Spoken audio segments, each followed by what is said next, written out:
Even if you've worked in real estate before, that experience is, a lot of it is going to be unlearned when you work with us because we are doing things very differently. The other thing I would stress upon is the power to say no. It is one of the most undervalued things on the planet because people are unable to say no for fear of losing business. You don't have to satisfy every single client who calls you. You only need to satisfy the client that fits what you have. This is going to attract a lot of controversy because this guy has sold over 150 crores worth of real estate villas in the last 5 years.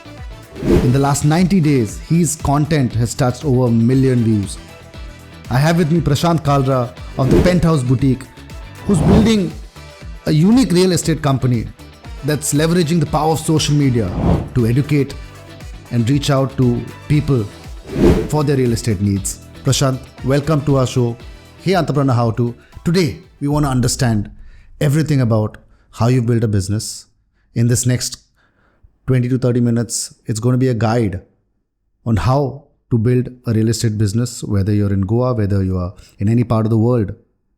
And we want you to inspire entrepreneurs to take the leap because your journey is unique, right? From being a lawyer to having multiple startups and then self-learning the art of selling real estate. Thank you for having me, Floyd. Pleasure to be here. So, our first question. Sure. Like you would explain to a 5-year-old, tell us your business in 2 to 3 breaths. Okay. So we're a boutique real estate brokerage firm that helps people buy luxury villas in Goa from handpicked developers whom we trust. Superb. Short enough? Absolutely. I think my 5-year-old would get that. So Prashant, what Prashant has done is really unique. He is leveraging Instagram to build a real estate brand. In the last 5 years, a lawyer turned real estate entrepreneur.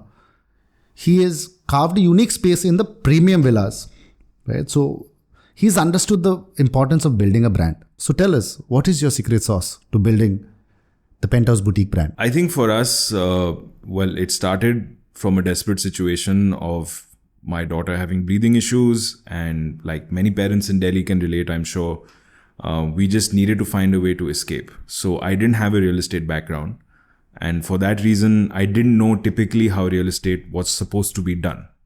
So I just imagined myself as a real estate consumer. And I built a business of trying to sell real estate to the toughest of tough consumer, which was me. So the whole philosophy was, if I wanted to sell a home to someone like me, how would I do it? So I understood early on that selling a home is just a very small part of real estate now. You have to build a brand, you have to build credibility, you have to be able to explain very complicated things in a very simple way, which I think was very useful for me to have my legal background because often we do the same thing with law as well. So we started off by leveraging graphic design and creativity to sort of summarize the different options that we had and sharing them with people in my personal and professional network from my legal days. So we started the business in 2018 November, and by February of 2019, we had already sold 4 homes sitting in Delhi without ever having to travel to Goa. So that gave us the confidence to move here and get to know more of the market.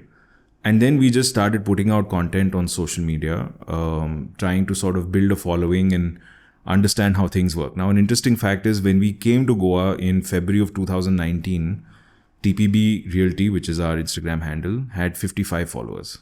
55. And now we're touching around 57,000. So it's been a learning.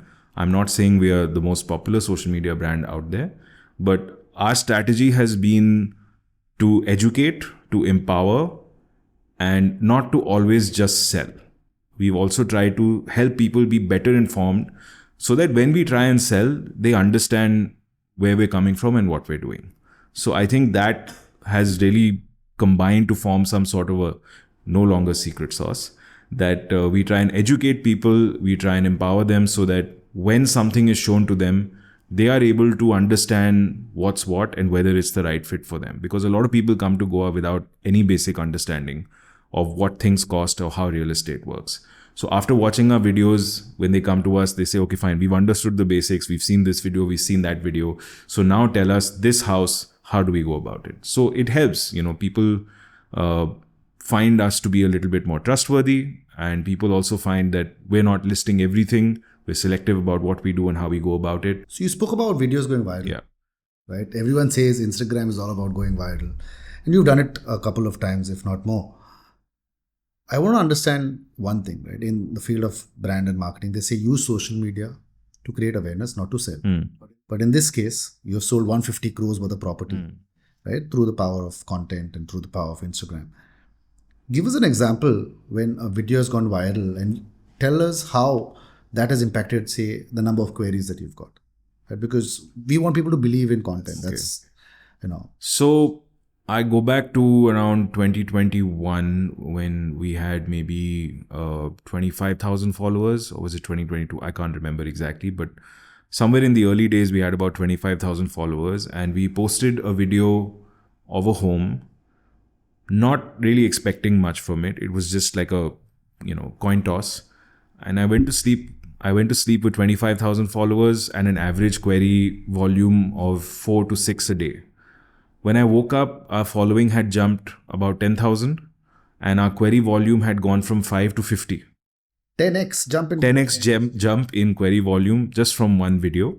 But I think sometimes it's a double-edged sword. You do get a lot of queries, but they may not be the right queries for that house because the price range may not match. But at the same time, those are still queries for your brand. So you still have to take those and run with them, and you still have to put your systems in place that you're able to handle that increased query volume. So that's when we started expanding our team. And that's when things really changed for us, where our query volume went up, our sales volume went up, our team had to expand, and we just got really, really famous overnight. And at this point, I wasn't doing educational videos. Okay. Educational videos started in COVID because I was bored. I had nothing going on. I saved up a bit of money, so I bought a camera, and my wife set it up for me on a tripod, I still remember. And I started talking about what villa prices were at that time in Goa. And I put up a video on YouTube, and it did really well. And then I thought, hey, I could do this. And then I remembered, hey, I used to talk for a living. I'm an ex-lawyer. Maybe I should do this more often. So then we started experimenting with different formats like Instagram, YouTube, so on and so forth. And we got reasonably well known for sharing insider knowledge on how the market works in Goa. Hey, entrepreneur, if you think one video can't change your life, here's proof that one video can drastically transform your business, and all the only problems you'll have is scaling up. How do I build a team? How do I set systems in place? So do set your systems before it's too late. Tell us a little about your systems. How to build a system for in the real estate industry. What type of systems would a real estate entrepreneur need? Okay, so I will give you a breakdown of the systems you need at different stages of your business. So when you start, most real estate professionals, when they start, they are a one-man team. Okay, now when you start at that stage, you grab any lead you get from any source and you don't look a gift horse in the mouth because you're nobody at that stage. So whoever calls, WhatsApps, DMs, whatever it is, you just take it, you talk to them, you help them, you do the best you can, provided it's within your wheelhouse. You may have a defined wheelhouse, you may not have a defined wheelhouse. Most people will try and do everything. They'll try and do plots, they'll try and do rentals, they'll try and do commercial, they'll try and do residential. For me personally, I was only interested in the luxury side of residential, so I stuck within that. And I grabbed leads from wherever I could. Again, a lot of it came from my personal Facebook social media. So it wasn't like a business page, it was just my personal network, page. Yeah, my immediate personal network. Then as things start to scale up, I think it was very important to be able to have a manpower to help with viewings and the preliminary phone calls. Because as things scale up, you cannot be everywhere at once. People will recognize you from social media and they will want you to handle everything. But when your leads go from 2 or 3 a day to 20 a day, it's not possible anymore. So you will need someone to help you with the phone calls. You will need someone to help you with the viewings. And you can still manage things from your head office, wherever it may be. Even if it's at your home, that's fine. Then as things scale up there and you start making more sales, you need someone handling your graphic design, camera work, social media.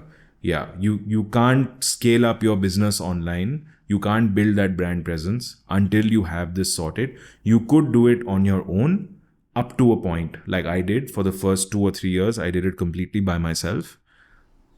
I wasn't very good at it, but I gave it a crack and it still got me somewhere. But when you bring on a professional to do this for you, it frees up more time for business development.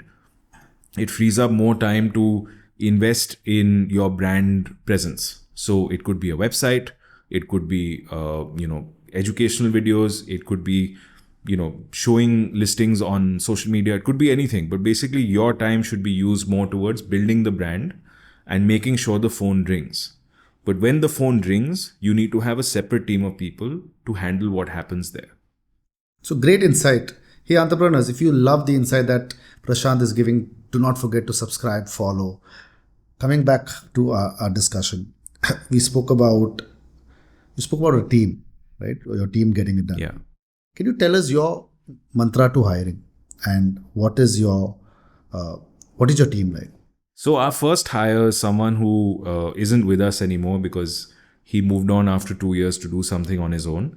But I still remember that hiring experience very fondly because he had long hair, he had an eyebrow piercing, and he looked like the kind of person who should not be doing real estate. I'll go as far as to say that. But most of his life he had lived abroad, studied abroad, and he had a very diverse range of life experiences.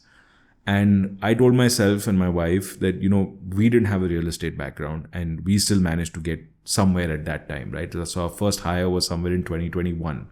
So, but this gentleman who we were speaking about had a very diverse range of life experiences, which we felt would help him understand and relate to people a lot better. So whether we had clients whose kids had studied in a particular university or someone who had studied abroad or someone who lived abroad, he had something to talk about with all of them. So immediately it helped form a human bond with that person. And that was something that was leveraged towards sales very effectively because he just had the diverse personality, which we expected to help towards real estate sales. So that was a hiring call we made back then where it was a total coin toss again, where we felt that this person had life knowledge, which could be leveraged for real estate sales. And it worked well because he was a fast learner.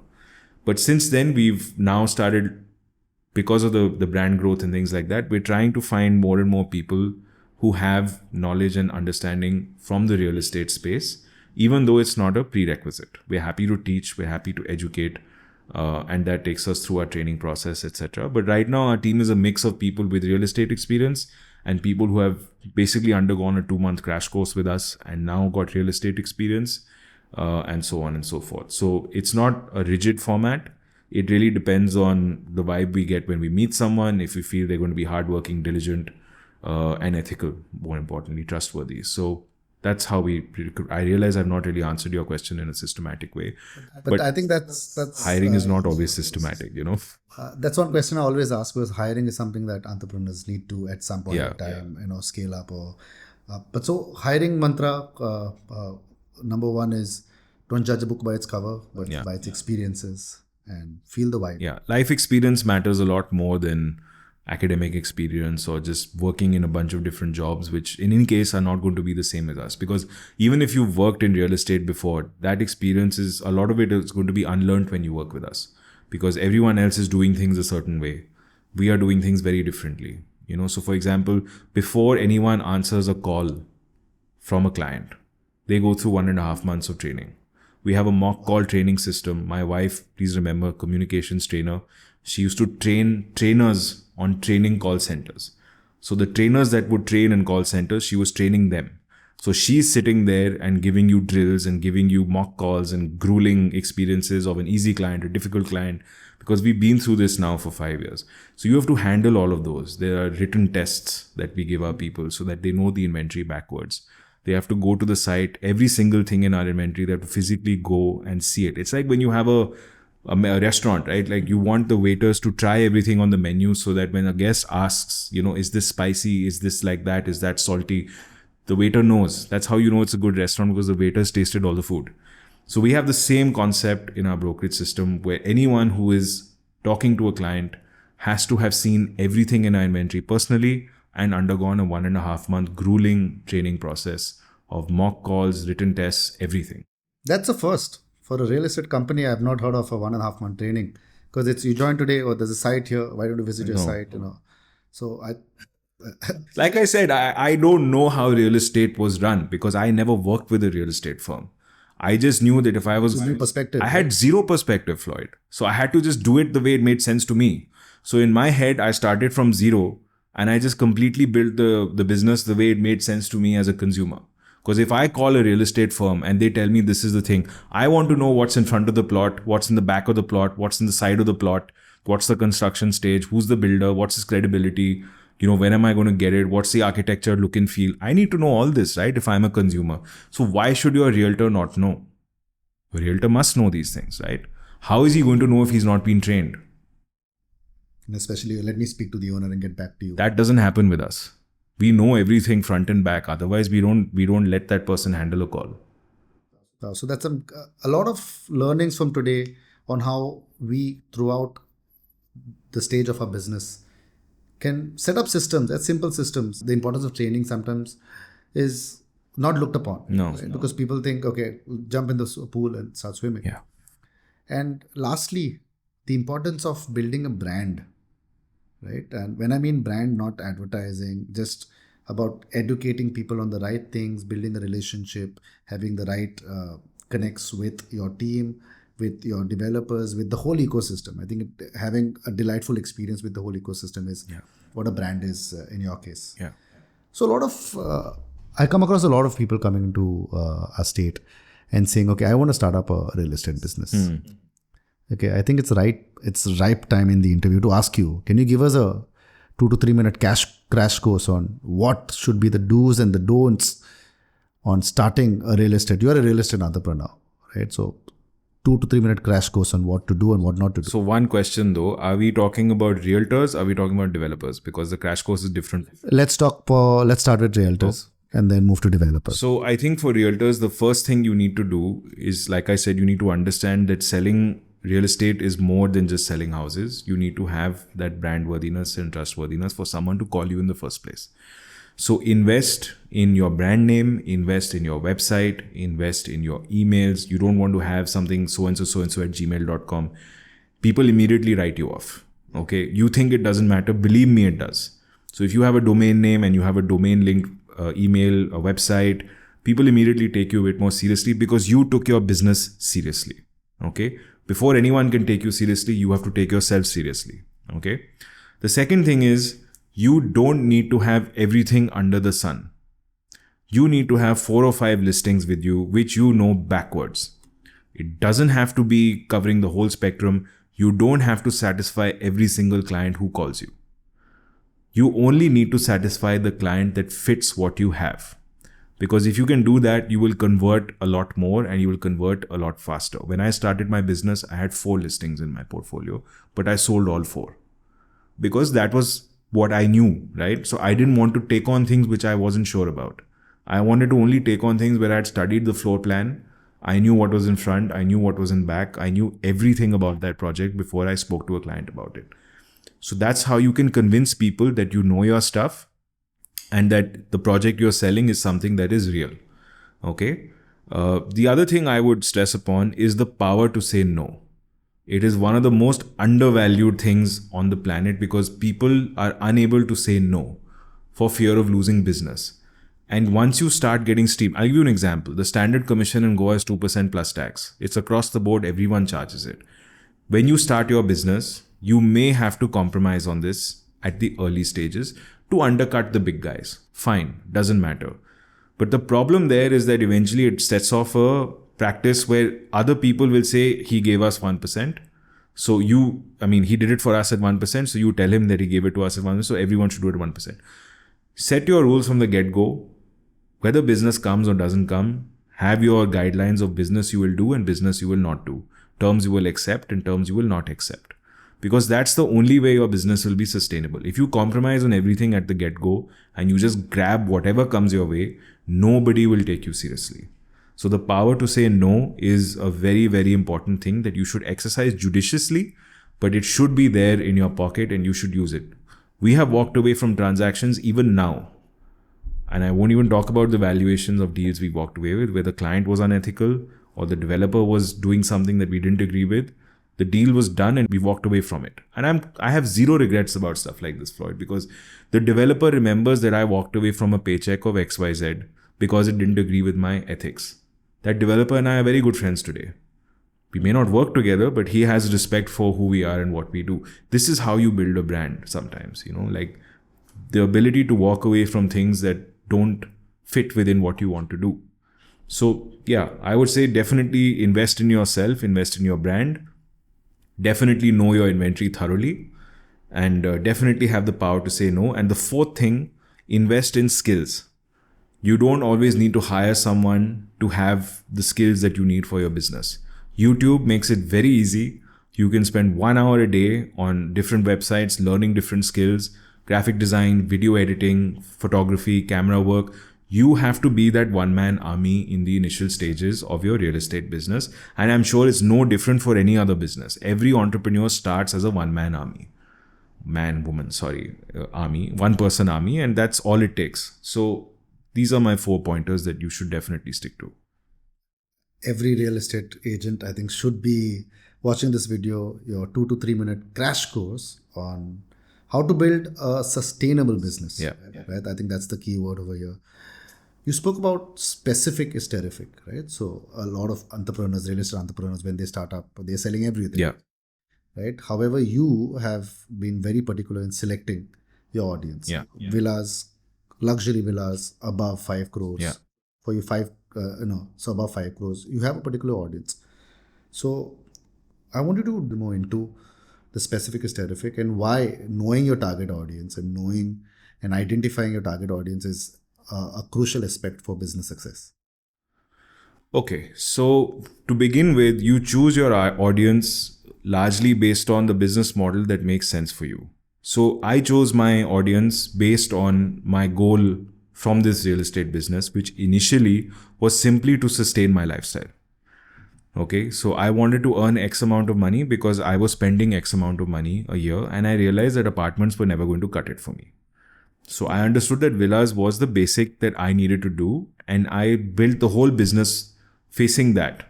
So all our social media, all our content was all talking about villas and giving people the goal of owning a villa. So you give people that aspiration that it is achievable and it can be done, and it can be done with the right kind of help.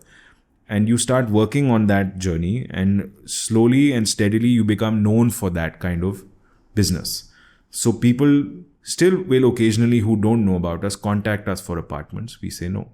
People will occasionally contact us for plots. We say no.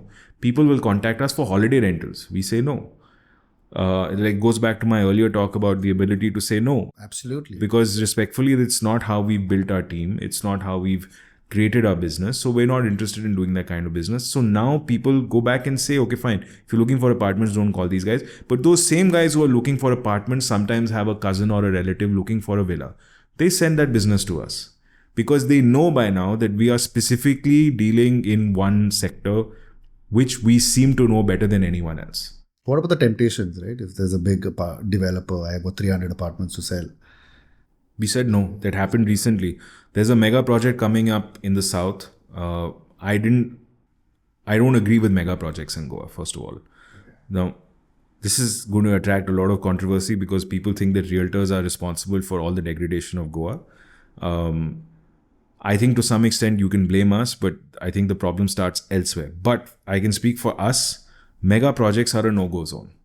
I don't endorse them. I won't promote them. You'll never find them on our Instagram page. So increasingly now there are mega projects coming up with like 200 apartments, 20 villas, this, that, and the other. I don't care how much money is going to be made from those. I'm not interested in promoting it because I don't think it gels with what I want to see in Goa. What I want to see in Goa is architecture-driven projects with lots of landscaping and lots of open area and things that don't create too much strain on things like groundwater, electricity, etc., etc. Because one of the things I always tell people is that Goa does not believe in vertical projects. If I see that change and I endorse it, I'm a hypocrite. So if vertical projects are coming up in Goa, you will not find them listed with us. I will make it a point, no matter how much money I may lose, I will not list it because I don't agree with that philosophy. I will much rather focus on 4 villa projects, 5 villa projects, 6 villa projects. Because those are, I mean, yes, there is still going to be tree cutting, there's still going to be some environmental degradation. But you think about the load it puts on the land. There's just 5 families that are going to live in, say, 1 acre of land. Now compare that with what happens with 200 apartments being built on 1 acre of land.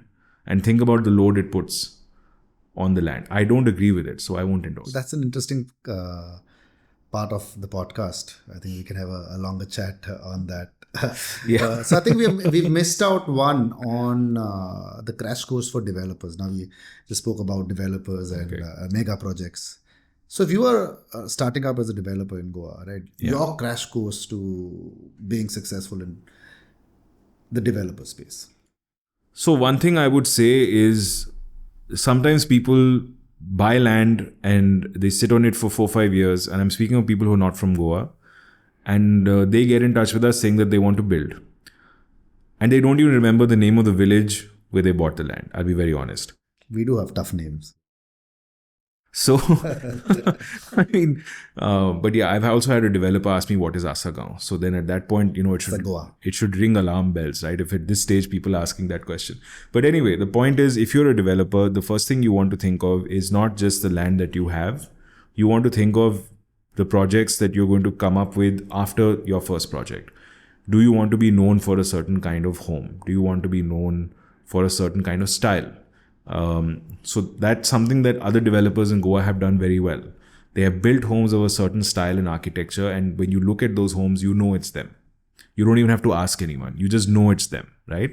And this is there in the 5 crore segment, it's there in the 25 crore segment also. There are luxury estate developers who also have a signature style. So it's not limited to, you know, the entry level. So one is that ask yourself that question, do you want to be known for a certain style and signature? And then start planning what you want to do with your first project so that it aligns with that long-term vision. So that's one. Second thing, which is common with a broker, is the same thing, invest in your branding. It is far more important for a developer to have his branding in place than it is for a realtor. Because the realtor at the end of the day is not going to earn that much money. But the amount of money you're going to end up paying a developer, if you don't have your ducks in a row, keep in mind a buyer has 10 other places to go. And the developer has loans. Yeah. Sometimes yes, sometimes no. Increasingly, we're seeing people who are not getting into that at all. They just have the liquidity. But the point is, a buyer has the option of going to n number of places. So if you don't have your website, your permissions, your brochure, your brand name, there are people who are building without a brand name, Floyd. Wow. And they're selling in their immediate friend circle. And when they come with their second project, they're like, the first one sold. So can you sell this for us? I said, no. You know, come to me in a way where you have a story that I can pitch. Give me ammunition so that I trust you before someone else can be made to trust you. Because if you're fly by night without a website, without a brand name, without a brochure, and you're just selling on personal trust, good for you. But we don't work that way. You know, so invest in your brand and your brand presence. And number 3, whatever you do in Goa, do not compromise on your construction material. The terrain here is not easy. You have high water tables, you have high moisture levels, you have lots of problems that happen after the monsoon. Don't compromise on the quality of your steel, your concrete, because you might get away with it in the first 6 months of your handover. But believe me, the monsoon is a real estate exam for a developer. The monsoon will tell the buyer exactly where you cut corners and there will be nowhere to hide. So any developer who's thinking of building cheap and selling with a huge markup, you will not get past your second project. Wow. I think we've been in the business of brand strategy for 25 combined years, and you've given a masterclass of, you know, the importance of brand to developers in 2 minutes. I think developers, it's absolutely important to understand the importance of building trust. What is your brand, right? Why should people buy from you? Why should customers come to you? Why should realtors sell for you? Right. And yes, your first few projects would have sold basis word of mouth, but as Prashant Kalra said, the single most important thing to building sustainable businesses is to invest in building a brand. Yeah. Right. And it's very funny, right? Because you come from a lawyer background, right? So, and you're such a great communicator, such a great brand strategist, that you have taken a market that is so saturated, created a niche, used content to sell, and today, now you're moving to other avenues of business, Right? So if you could tell us, we spoke before the podcast on your future plans. Right? So how you've taken your journey from a lawyer to a real estate entrepreneur, selling 150 crores worth of villas and now growing and now moving to your next venture, and all through the power of content. Right. So tell us about your next venture and what are your big dreams? So I think the first thing I'd like to share with you is that we've entered development as well. And keeping in mind with what I shared about what I don't want to do with Goa, we do one plot, one house, standalone homes under a brand called Privado Homes. Privado, as you probably know, is the Portuguese word for private and privacy. So these are privacy-centric homes which we build one at a time. Our first project is underway and we're looking for land for our second one. So that's one thing that we're looking forward to expanding on, because with all the lessons that we've learned from our time selling for others, we figured it was time that we built one on our own and saw how it went. Luckily, we pre-sold at a very early stage. So the second thing that we're doing is we're working on a consultancy division, which helps developers get their homes ready for the market. So we have, as a brokerage business, it's assumed that we handle everything. We don't. The brokerage business is best suited for projects which are ready for the market, which means the developer has their ducks in a row, permissions, brochure, 3D renders if it's under construction, brand name, website, everything, all the ammunition is in place for someone like TPB to come in and start selling. In that case, it's pure brokerage, it's success-based, it's commission-based, no questions asked. But there are a lot of people who need help with getting things ready for the market. They've just bought land. They don't know what to build. They don't know how much to build. If it's a gated community villa, what should be the average plot size? What should be the price? What permissions they need? Who are the good contractors? Who are the good lawyers who will do a proper diligence, etc., etc. So these are things that we want to offer by way of a consultancy so that we can have a role in guiding people towards projects that make sense for Goa and also make business sense. I'll give you an example. There are developers in the market today who sell homes on a per square foot of built up basis. So that means no matter the plot size, no matter any other consideration, if there is X amount of constructed area, you take X, you multiply it by the rate, and that is the price of that villa. There is no consideration given to open space, garden space, plot size, nothing. So the idea for us, among other things like helping them build brand presence and brand credibility through websites, social media content, architecture choices, etc., is very important that people who are buying land in Goa don't waste it. Like if you're going to build something on it, make it something that's spacious, make it something that's green, make it something that looks nice, make it something that people look forward to owning. Because there are mistakes that are being made today where people buy land and then try and cram as many villas as possible in a very small space, and they try and build vertical ground plus 2 structures and they charge whatever they want, and some people are buying also. I don't support this trend. I think when you buy a home in Goa, you want to have open spaces, you want to have a nice pool, you want to have lots of trees, lots of landscaping. That's how a Goa home should be built and designed. And I think people are losing sight of this a little bit. Absolutely amazing insight.